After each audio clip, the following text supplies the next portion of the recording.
Hi everybody, welcome back to the Evermore YouTube channel. It's Chris back with another Rumour Has It video where we're talking about players linked to the football club this summer transfer window. One more, in the words of Ocean's 11. I think we need one more. That's what Eddie Howe is saying. Ideally, he wants to have one more player in to have the ideal squad depth, is what Eddie is saying. But he has said that apparently we have to be creative given the financial fair play restrictions that we're operating under. And we already know about this. It's been done to death. It's every single transfer we seem to be linked to. FFP comes out of the woodwork. Other teams don't seem to have to follow it. They get fined left, right, and centre and get away with it. But when it comes to Newcastle United, of course, we have to follow the guidelines. So centre half is what we're talking about today. I'll be linking loads of centre halves. In my opinion, we still need a left back and a centre half, but one more is what Eddie's kind of resigned himself to, and I think it's the centre half, not the left back. But we're going to get stuck into this in a minute. Just before we do, a little reminder: if you're new to the channel, you just checked us out for the first time, hello and welcome on board. Smash the button, hang around a bit longer, why don't you? We're 4,500 subscribers. We're pushing on that 5K. There's a mint giveaway prize of an Alan Shearer signed photograph of his last ever goal against the Mackhams. Brilliant football memorabilia collection. You've got to be in it to win it. If you haven't subscribed, subscribe. Recommend us to family, friends, your cat, your dog, your brother, your sister, whatever, your mate, your neighbor. I don't care. Do it. Get us to 5K, and we'll have an entry video, and you could win that mint prize. Why not? The record Premier League goal scorer, and stay in that way, or Wiedersehen, Harry. So, yeah, it's a great prize to have. Anyway, I'm going on a tangent. Who am I talking about now? Well, this is all off the back of a brilliant article written by Craig Hope. Big fan of Craig's stuff. I know he divides opinion in some fan bases, but I think he's a really top bloke. I've had a pipe with him as well. He's a really nice guy, a really tall guy as well, but a really nice fella. So he's talked about centre halves that would be linked to, and there's a list of them, and real quality players as well. They all share a lot of similar traits, and we're going to talk about one in particular right now, who's this fella. He's called Edmond Tapsoba, and he plays for Bayer Leverkusen. That was Diaby's old club, who we will be facing at St James's Park, and hopefully he will not get a kick out of whoever is playing left back against him, probably Dan Burn, or either that or he'll roast him, and we'll have to get a left back in before the transfer window shuts. But Tapsoba is a very, very good player. Let's look at the stats now. He compares against the beautiful god that is Fabian Schär. So he's 24 years old versus Schär's 31. Win straight away. He's right-footed as well, which is another win straight away. It's the kind of player that we need to come in. He has played defensive midfield as well in his career, not only once, mind you, but he can still do the job there. He's quick. He's very strong. He's very, very good on the ball as well. Very composed. His positional sense is excellent as well. He takes up brilliant positions as a defender, and that ability to get the ball, break up the play.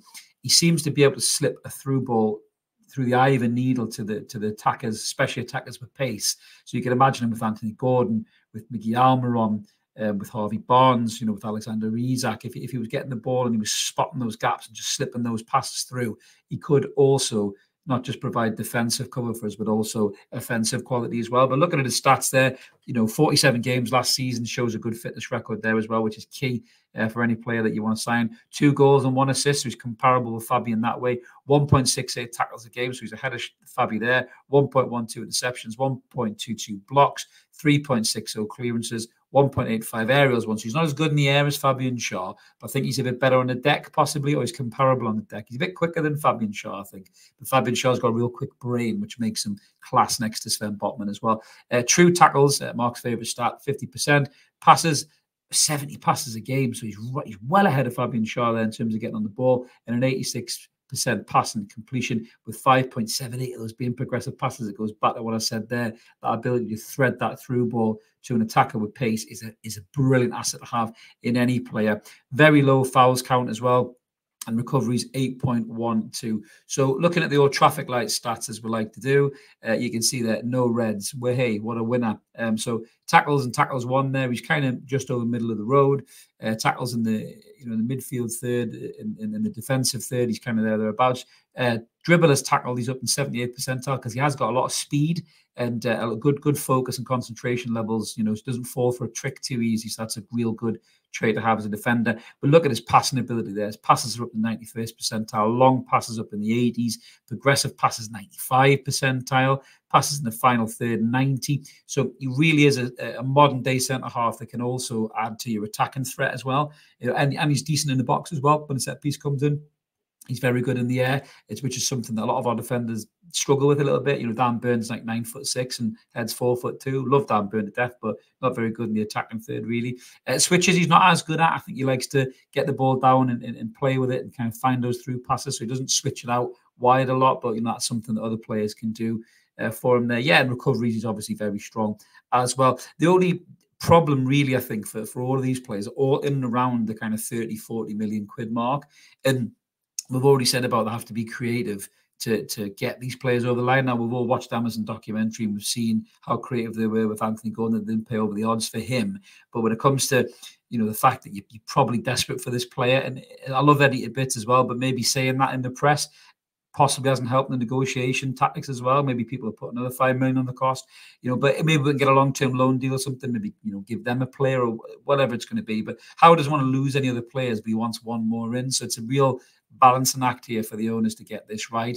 They might have to bite the bullet and just drop some money on a player and try and recover it at a later stage. I don't know how they'll be able to do it, but I think you've got 3 years or something to prove you've got, you're in your profits rather than your losses. So they might need to bite the bullet on this one and just drop 30 million quid on a centre-half to bring it in, because we need a long-term plan for Fabian Schär.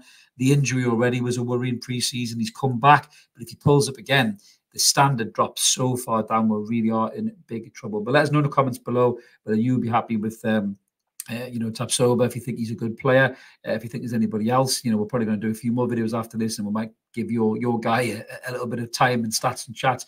But if this is the kind of thing you like, as I mentioned, subscribe, come and join us, like the video, help the channel grow around YouTube. We've grown massively. We're not even 2 years old yet. We're just little babies in the YouTube world. So 2-year birthday in December. I want to be 5K by then, guys. Make it happen, and you'll get that chance to win the Shearer prize. It's win-win for everybody here. Season is back. I'm buzzing. You're buzzing. Come on, the lads, and we'll catch you later. Cheers, everyone. Bye-bye.